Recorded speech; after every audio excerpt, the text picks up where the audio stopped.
Alam niyo ba na ang paminta o black pepper ay hindi lang basta pampalasa? Kilala ito bilang hari ng mga pampalasa dahil sa napakaraming benepisyong hatid nito sa ating kalusugan. Ito ang Kalaman Studios at sa video na ito, tatalakayin natin ang siyentipikong benepisyo ng paminta mula sa anti-inflammatory properties nito hanggang sa suporta sa blood sugar at brain health. Tara na't alamin kung bakit dapat idagdag ito sa bawat lutuin.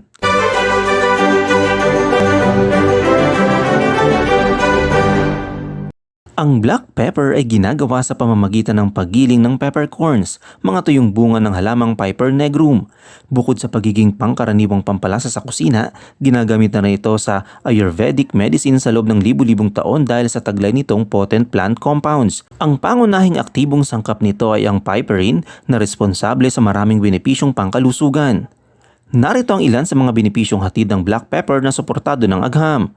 Mayaman sa antioxidants. Ang piperine sa black pepper ay may malakas na antioxidant properties na tumutulong sa paglaban sa free radicals na maaaring magdulot ng premature aging, cancer at iba pang sakit. Anti-inflammatory properties. Napatunayan sa laboratory studies na ang piperine ay nakakatulong magpababa ng inflammation na kadalasang sanhi ng arthritis, sakit sa puso at diabetes. Suporta sa brain health. Sa mga pag-aaral gamit ng hayop, natuklasan ang piperine ay nakakatulong sa pagpapabuti ng memorya at maaaring makatulong laban sa Alzheimer's disease at Parkinson's disease. Pagkontrol ng blood sugar. Ayon sa ilang pag-aaral, nakakatulong ang piperine sa pagbuti ng insulin sensitivity at pag-regulate ng blood sugar levels. Pampababa ng kolesterol. Ang black pepper ay may potensyal na bawasan ng cholesterol levels ayon sa animal studies. Mas napapabuti rin ito ang absorption ng turmeric na kilala sa cholesterol lowering properties. Cancer fighting properties. Ang piperine ay may potensyal na pigilan ang paglago ng cancer cells base sa mga test tube studies. Gayunpaman, kailangan pa ng mas maraming pagdanaliksik para maunawaan ang epekto nito sa tao. Narito pa ang ibang benepisyo ng paminta. Pinapalakas ang absorption ng nutrients. Tumutulong ito sa mas mahusay na absorption ng calcium, selenium at mga compounds sa green tea at turmeric. Suporta sa gut health.